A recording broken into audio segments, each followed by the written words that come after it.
Hey,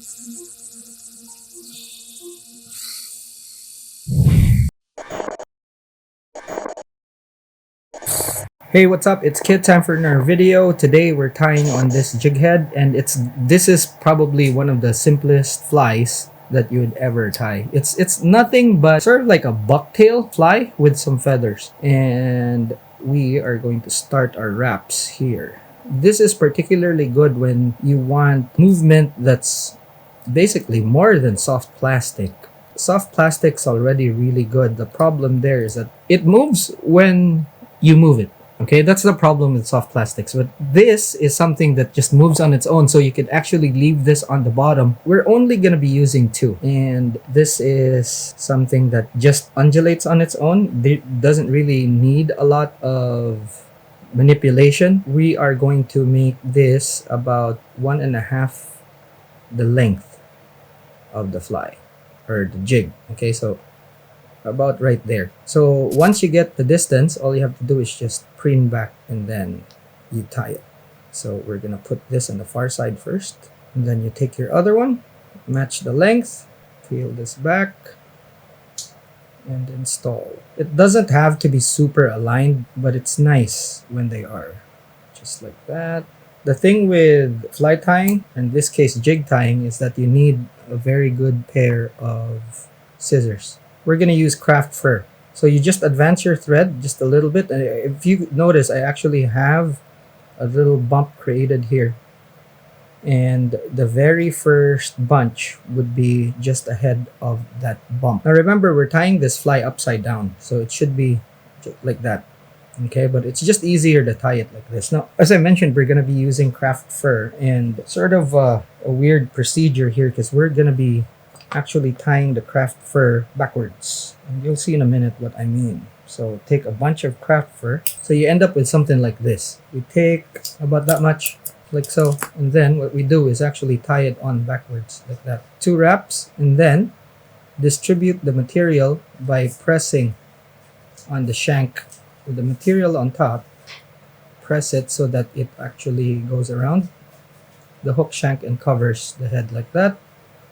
And then we do a few turns to lock it in place. At this point, you can actually put super glue if you want. It's a good idea so that it locks everything in place. Just a drop would lock that in. I'm going to throw in a half hitch just to ensure that it doesn't move. Like that. And then you take your fingers and run the fur back, the craft fur. As you can see, the stump that we make, we also didn't cut the excess craft fur, so that helps things actually just bunch up like that. Okay, and then we tie the tips slightly like so, and then we move forward. So as you can see here, it actually kind of made a natural taper. So what we're gonna do is actually continue that until we reach the back. So this will take about 2 or 3 clumps. Now, what we've done here is doubled it up. It's the same thing, only we're dealing with 2 ends. Okay, so 2 wraps. That kind of holds it in place, and then you preen or distribute the fibers as much as you can before tightening up. And same thing. Okay, we're gonna pull this back, just like that.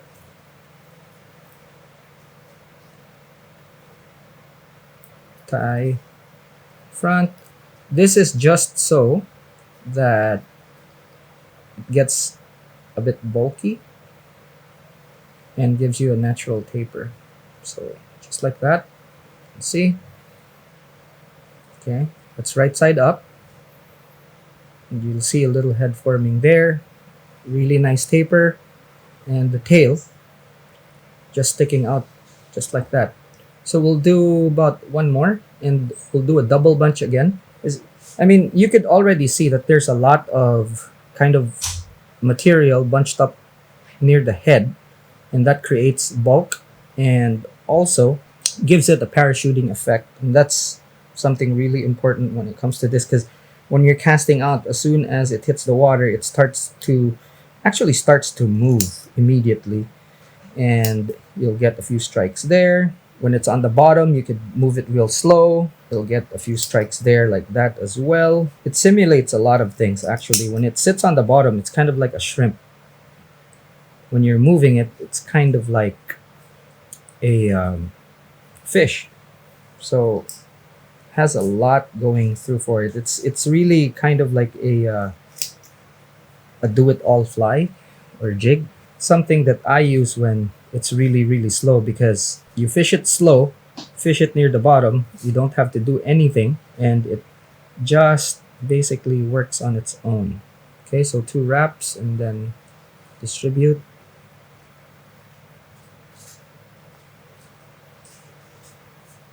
Like that. Okay, we tighten up.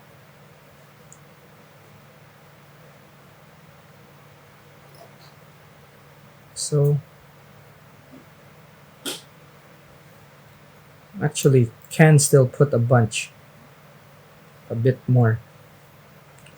So you can see there the profile is starting to get really thick. That's fine. Okay, when this gets wet, it gets streamlined like that. But what I want to do is actually have a fuller part near the head here. Okay, so as you can see also, I didn't tie this up like we did the last bunch. So I just put a dam of thread in front of it, and you can see there that it's already forming a silhouette of a bait fish like that. Okay, so we'll need a bit more material for the head. You could tie it off there already, but I still want a fuller fly because I want to fish this quite slow, and I want it to have a slow drop. There we go. And this has already a good taper. So 1, 2, and then distribute around.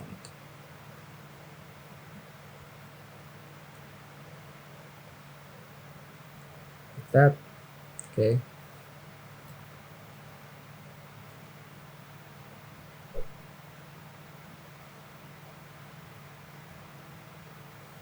Preen back, and that's it. Put a thread dam in front,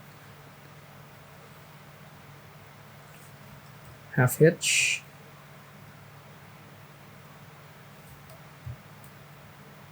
and then our whip finished.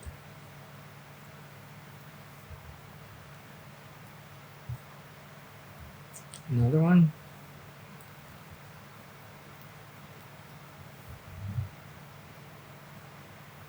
Now this is the finishing wrap, so I'm gonna put super glue my thread,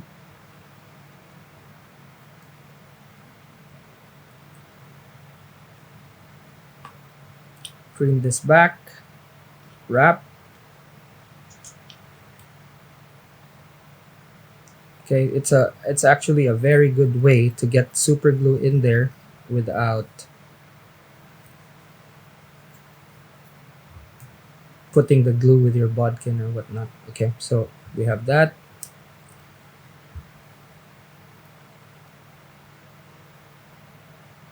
Cut. Now there's still a lot of excess material here.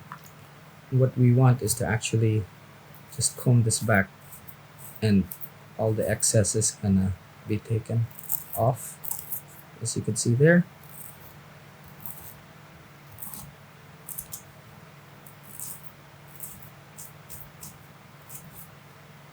Clean this bit up.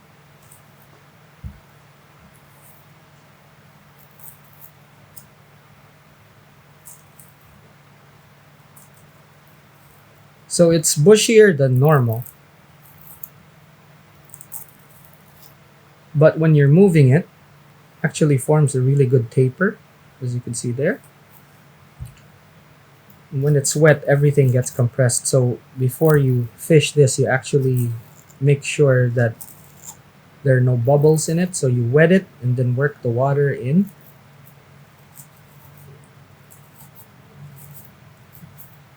This doesn't really need to get trimmed. And by the way, if you're wondering, this is just a barbecue stick, flat bamboo barbecue stick, and I stuck a Velcro on there. Very easy to make. Okay. Then we'll take our bodkin and just run it. There's some fibers that are tangled in there for sure.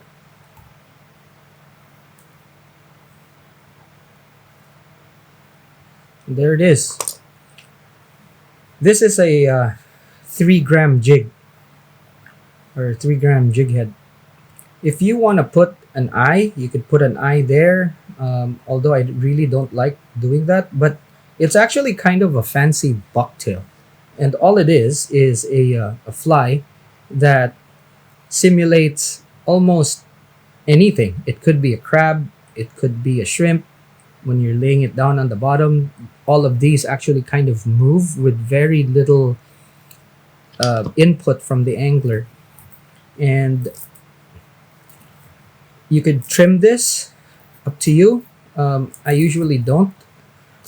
And the more you trim it, of course, the less parachuting effect it has.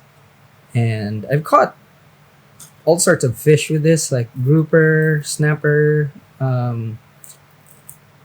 queenfish, pretty much just everything and anything that would eat small fish or crustaceans.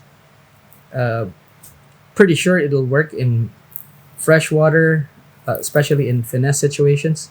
So it could take panfish, trout, really anything. It's almost like a do-it-all fly. You cast it out, you let it sink. Don't really need a lot of input, or just shake it. And it works. Now, I'm going to show you how it looks like when it's wet. You can see right there what it's shaped like. This is the feather tail. There's still a bit there that you can cut. It's a really good minnow shape, as you can see there. This sort of thing is kind of generic. Very, very simple to do. It kind of incorporates the head here. But what it is almost like a simple bucktail, except that you have feather tails. So the tail really moves in the water when you strip it, and then when you drop this down, it kind of spreads.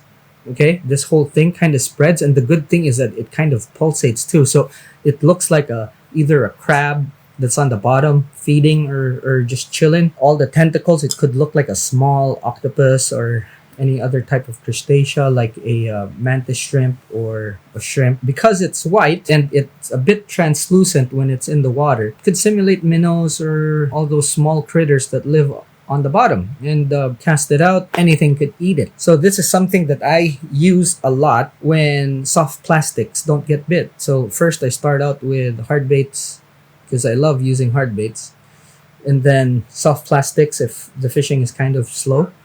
And then when it's really bad, I tend to use and gravitate towards flies, because they're almost do nothing lures. You cast it out, let it drop down, you don't move it, and then it just attracts fish, especially those that are inactive. So yeah, hope you'll try this actually, because it's really good. Works in any condition, really.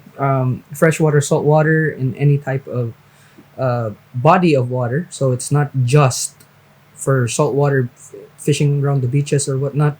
You could fish this on rivers, you can fish this on lakes, streams, and freshwater, brackish, saltwater, just works. All right, so that's it for today. So yeah, more of these pretty soon. I'm gonna fill up a library with these little things, and hopefully it'll be useful for you guys. That's it. Class dismissed. I'll see you in the next one.